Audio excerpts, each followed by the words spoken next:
You know how you have those days when you're an Oregonian and you plan to do things outside because you think it might be nice?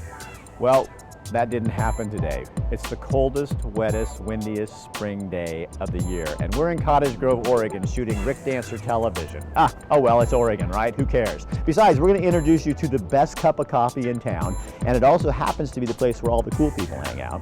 We're also going to take you to Buster's for lunch. We're going to introduce you to a place where you can get yarn and a lot more. We're also going to show you a story about an agency in town that is doing the most amazing things for people.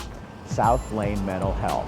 That's all next on Rick Dancer Television, wild, wet, and woolly in Cottage Grove, Oregon. I'm not dead. That sounds like something interesting.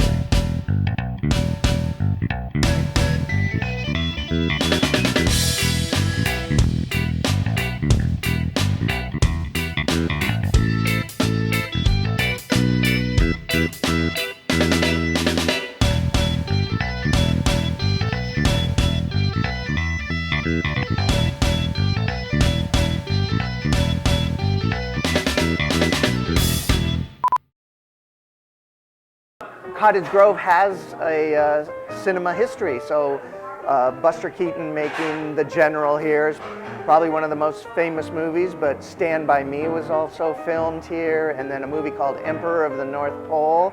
Actually, I think the final rendition of the movie posters was Emperor of the North, because I had somebody come in and go, North Pole, that's wrong. You don't have that right. I go, that's what the poster says. That's how they introduced it at first. But that had Lee Marvin and Ernest Borgnine, and my favorite part about that is all the locals here have great stories about him because Ernest Borgnine was so kind and so nice. Everybody remembers him so well or whatever, but Lee Marvin got kicked out of every place. They just didn't like him at all. I mean, whatever bar was the worst bar in town, he got kicked out of. Animal House, and so that's the first thing that I let people know when they come to town here is that this street is where they filmed the parade scene for Animal House. So everybody remembers that, how crazy it is. The building right across the street is where the car went through the window, the car dealership or whatever. So we have a lot of movie history here, and there's people. I have a person that comes here every year from Florida, and they come here specifically just to try to find out one new little nugget about Animal House.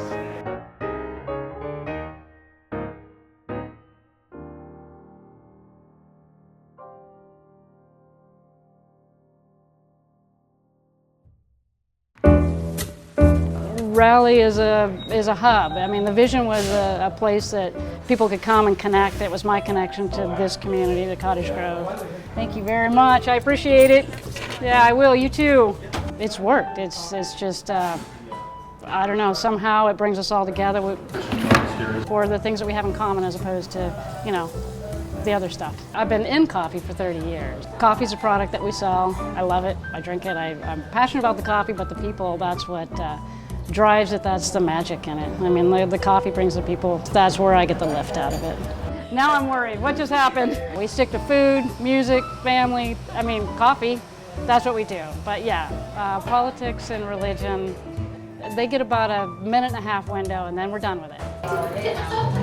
It allows us to have a little moment where we all connect, and the things that we have in common, I think, weave together, and that's... Well, here's the coffee and friends. The fabric of the community. I mean, that's the way I see it.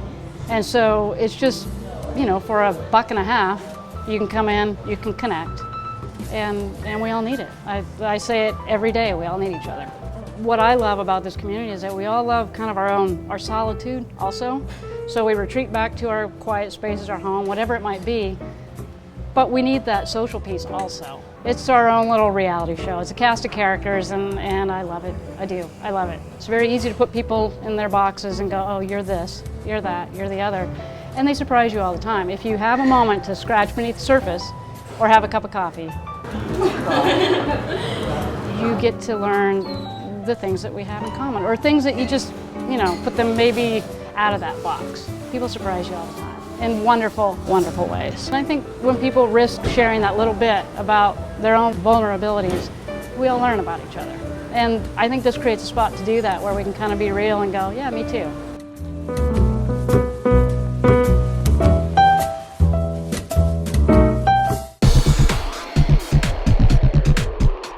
credibility is huge. I mean, you put the facts together and you tell the story, the complete picture, then that builds your credibility. Trust is key, because if they don't trust what it is that you're doing every single week, then they're not going to subscribe to the paper, they're not going to buy the paper, they're going to look for other sources to find the news that they want. The best way to stay informed is pick up the paper, and if it's not in the paper, let us know that it's not in the paper so we can go find who we need to get that story. It is about them. It's about the community. That's what the paper is. It's the community paper for Cottage Grove.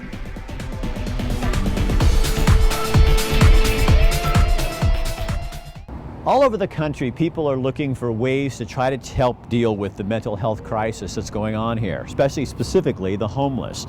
In Cottage Grove, we found out about a program where they are actually doing that, making people feel valuable, taking care of them, watching them, and really changing their lives. Take a look.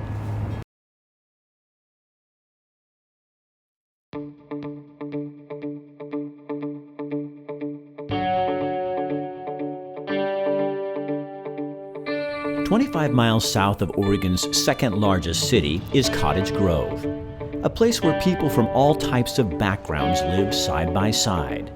A small town where people still know and care about each other. Hi, Michelle. It's so nice to see you again. It's also home to South Lane Mental Health, the unique nonprofit organization. Its mission? To provide support and services to anyone who asks for help, regardless of their insurance status or ability to pay.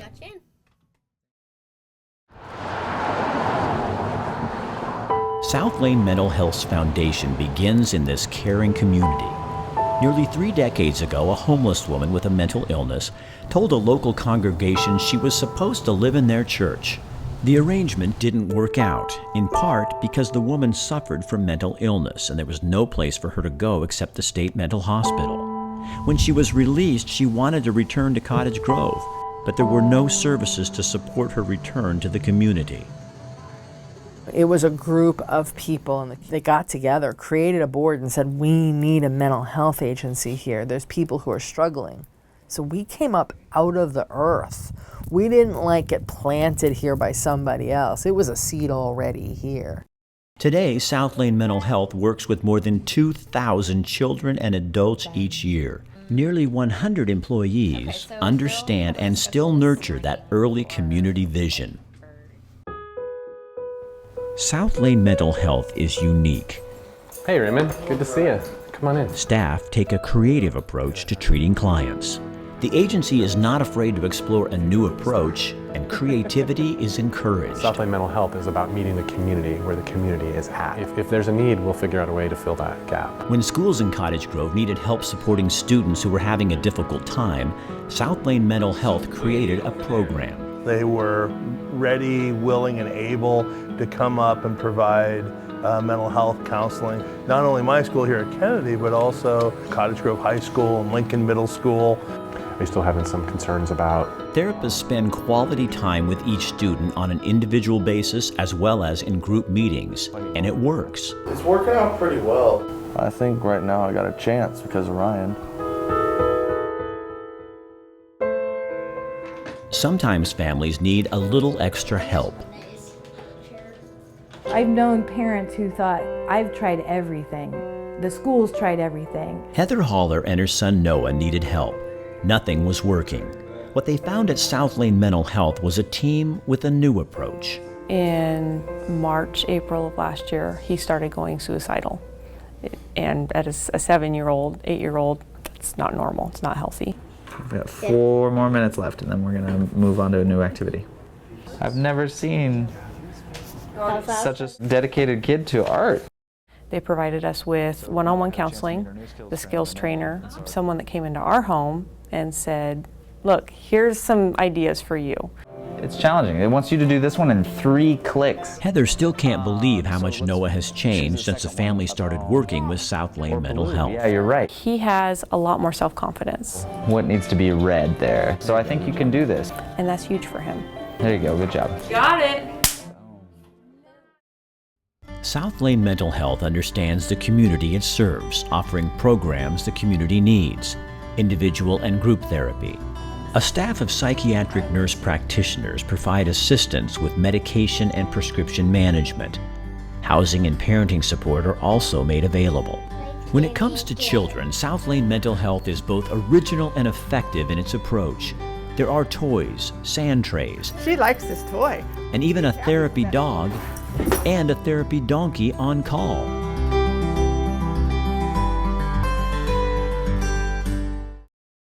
We don't know how any given day is going to go.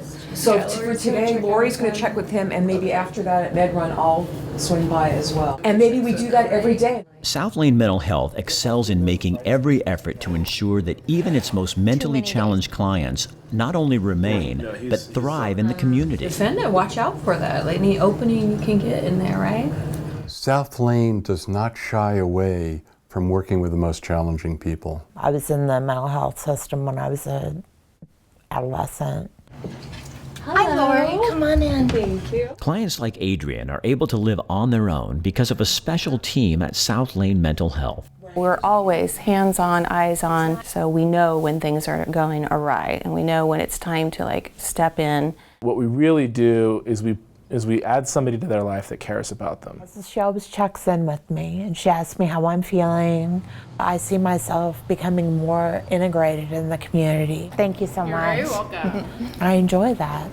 It feels like we belong here. We take the shame out of coming in for services. About 200 people a year will come to our walk-in crisis clinic. We also see about 200 people a year in the emergency room. We're on call 24/7. It's amazing to me how they can interact with a very difficult and challenging population. Just because the police or the parents take him down to the ER doesn't mean we don't go down to the ER.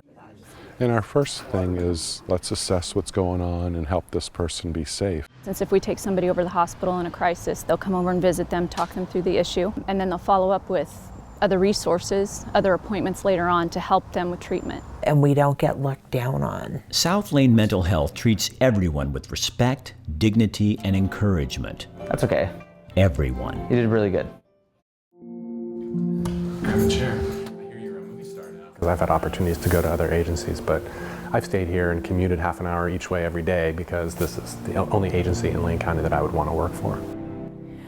We have heart, and it comes through in everything we do.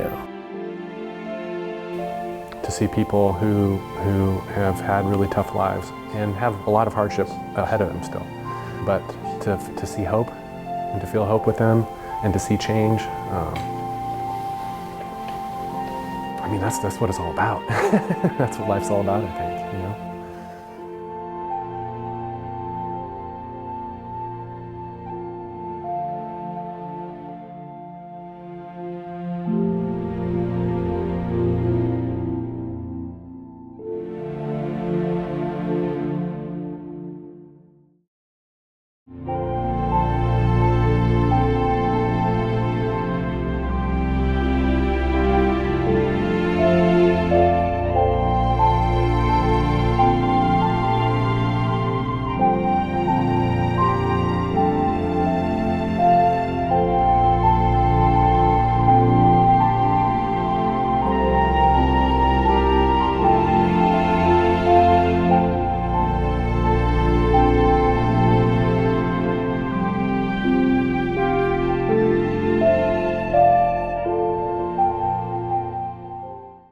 So we're here at Buster's Main Street Cafe. This is Paul Tocco, the owner. Came here 5 years ago. 5 years. And bought a restaurant that was already here, changed it to Buster's. Why is it Buster's?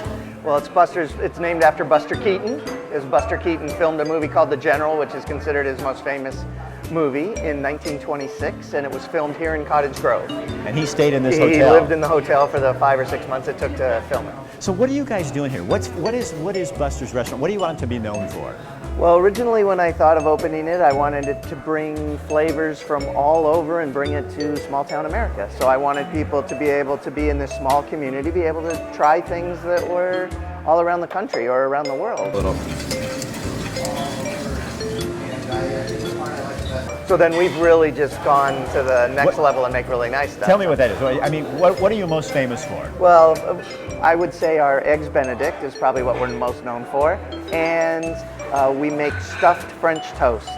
And we've made about 50 different kinds of stuffed French toast, probably 50 different kinds of Eggs Benedict.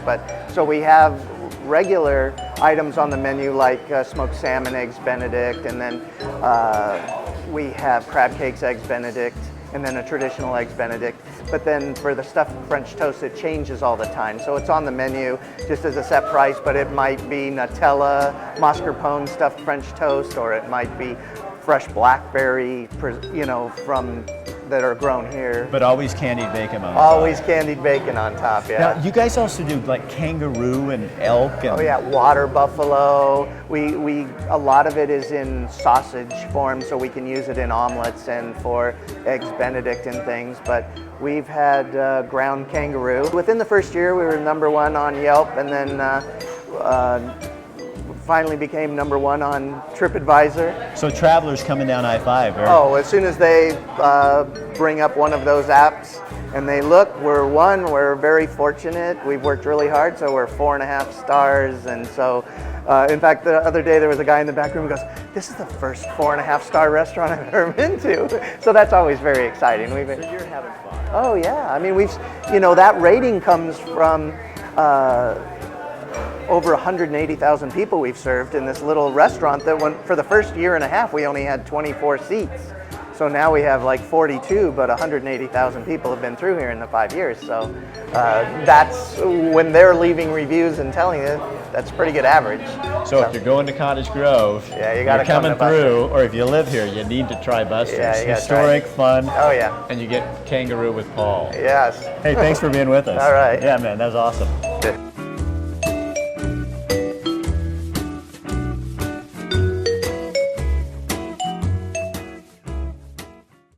No more spinning your wheels to check your tire alignment. We have an alignment machine that we check every car on. I know lots of shops don't do that. Computerized, state-of-the-art, accurate. It'll read camber measurements from left to right, not only camber but toe, so it'll determine whether your toe's out or your camber's out. And it's all based on the car make and model, so it looks for an exact measurement. Vehicles today are built to last. There's not too many things you're going to need to do to it. An oil change, fluids on a regular basis, but one thing that's going to happen is you're going to have to replace tires. If you don't have a good alignment, tires only last 10,000, 15,000 miles, so it goes quick. At Kiefer Mazda, taking care of your vehicle is everything. I want to build a relationship where you bring your car to me, you're happy with it, you rely on it to be taken care of, and when you leave here, you don't have to worry about it. If the viewers mention that they watch this on Rick Dancer TV, I'm going to do it for free. We do what works for you.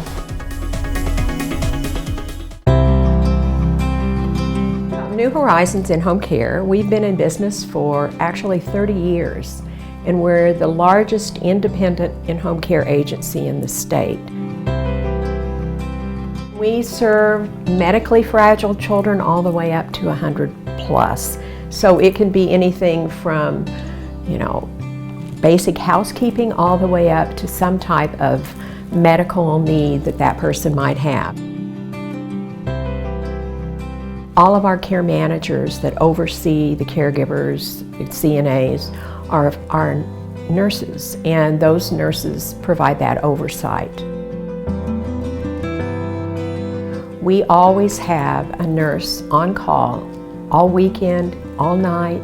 We are seeing the individuals that we serve as people who are active, who still have lots of life left. They're not someone that is thrown away.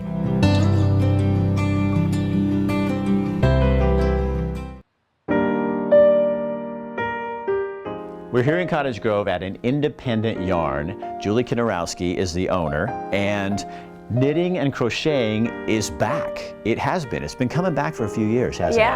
Yeah, it's quite popular, and we get a lot of people all the way from 16. Well, my youngest customer was 10, and all the way up to 80s. And so, Julie, why do you think it's coming back? Why are people back into knitting and crocheting?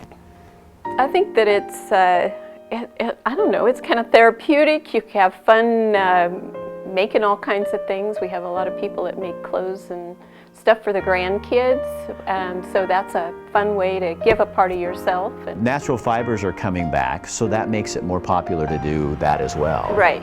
There's, and we here in the Willamette Valley have a lot of people with llama, alpaca, sheep, and so there's a lot of local interest in the different kinds of fiber. People are very knowledgeable about what's available.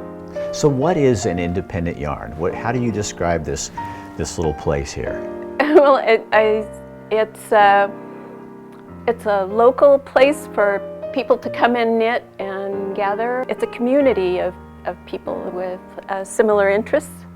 So you're a connector. I like to think so, yeah. Is it therapy?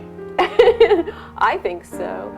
There's been some articles that have said that children, ADHD children, that in some schools they're teaching them how to knit so that helps them to concentrate and to slow down a little bit, to be able to take things in. It's a piece of you, and it's something that can go down in your family history, your family lore. And I like that about it. I like that part of sharing myself with my family and my community.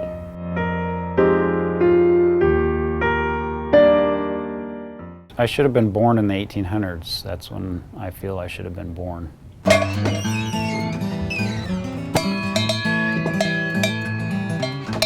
And we're here with Tim Schweizer of Schweizer Casual Wear, downtown Cottage Grove, right on Main Street. And if you're looking for quality, this is the place you go. You guys you really look for American-made stuff, you look for quality, you look for stuff that's going to last for people, right?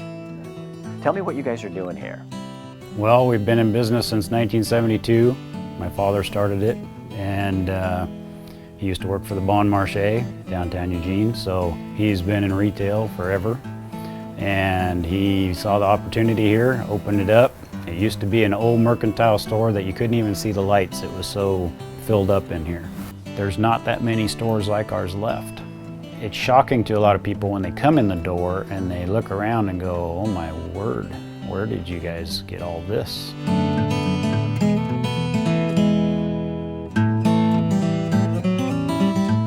And they're surprised that we have this diversified of a product mix. And it can be overwhelming, but eventually they become a great customer too. People are becoming more aware that if you have something that lasts you 10 years versus something that lasts you 3 months,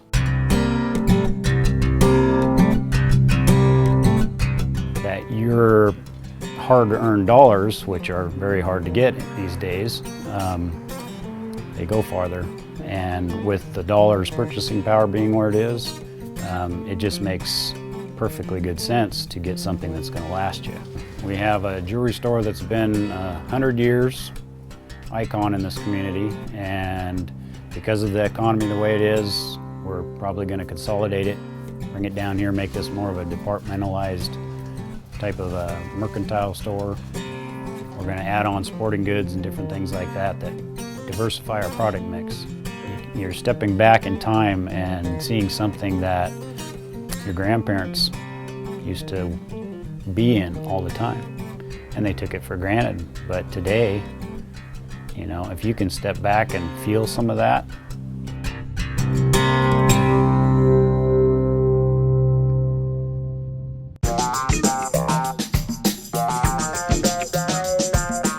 And we're here with Grant Gording of the Grant Hearing Center. And Grant and I go way back. We've known each other, like, we're figuring out today, 25 years or something. About that, yes. Yeah, we worked out at the gym together, so I've known Grant for a long time, and your business has just taken off. People like what you do because you provide a service for them. We do. What do you love about this? Tell me what Grant's Hearing is all about. Well, we started out in 1993, and we have gotten so many people in and tested their hearing and been able to give them better hearing. And that's what we get excited about doing. Do you think that people don't understand how much of life they're missing when they get to our age? And I get to include us in this too, our age and older, we don't. I think it happens all the time. Yeah, it's such a gradual thing when people lose their hearing that it just becomes a part of life. We don't understand that we're not hearing, people are repeating themselves, and pretty soon it becomes a head-to-head problem, and they finally come in and do something about it. So am I the only one, or is, because I mean, I have to tell you, I'm a little apprehensive about having a hearing test, because I kind of, there's a part of me that doesn't really want to know, because I'm 56 and I don't want to know. Is that pretty common? Happens. Yes, it is very common, yes. And why should someone like myself go in and really do this? Well, it's really important to get a baseline test, and then we can document your hearing chart, and then as time goes on, like every year, every 2 years, we can retest your hearing and then kind of gauge to see if it's stable or if you're losing a little bit more hearing. And today, the hearing aids are so much different. We'll show people in a little bit that, but it's so different anymore. It is. But back in the day, they were big and bulky hearing aids, and now we've got streamlined digital hearing aids that are very, very minute. They fit way down inside of the ear, and there's nothing to be ashamed of. They sound much better, and they're very small. Young people, do you test children and young people? We have Emma's going to get a test, but younger people get their test. Yes, younger people, it's very important for them to get a baseline test. And then we forward that to their physician so they can keep that on their file. And just very important for all ages to know how their hearing is. We document it, and then as time goes on, we can, again, be able to judge and see if there's any change. So once someone has a hearing aid, they kind of sell themselves, don't they? I mean, what you were telling me when we were talking once that when they take them out, that people don't want to live without, we really don't want to live without our hearing. That's right. And it becomes something that's, that we expect to hear good after they start wearing the hearing devices. I relate it kind of as eyeglasses. We take our glasses off and everything is blurry, we put them back on, everything's clear. The hearing is the same way. We take the hearing aids out and everything's kind of mumbly, put the hearing devices back in, and we enjoy the clarity of people's speech. Well, Grant, thanks for letting us in and being supportive of the show. Oh, and absolutely. I think this is really interesting because you don't start thinking about this. Oh, I know what I wanted to ask you. I want to ask you this. What can people do? Because I know, like for me, this is probably my worst enemy. And I know that Grant, I should have known this, because Grant never wears earphones. He never had an iPod on at the gym, ever. Right. And I'd be going around, but what do you recommend to people about this? Well, I think it's important to realize that long-term exposure to loud sounds can cause a hearing problem. And long-term may mean every day for an hour or two. So basically, we want to turn them down. Keep them down. If it's comfortable, take it down a notch or two and protect your hearing, because it's really important over the years. Because probably 90% of us, I'd guess, probably turn these up a little bit louder because we want Led Zeppelin a little louder in our ears, don't we? Yeah, exactly right. So turn it down. Turn it down a little bit and it'll still sound good. Or you're going to have to turn it up someday if you don't turn it down now, right? Exactly right. Grant, thanks a lot. Okay, and we'll thank you very much. Yeah, you betcha. Yeah.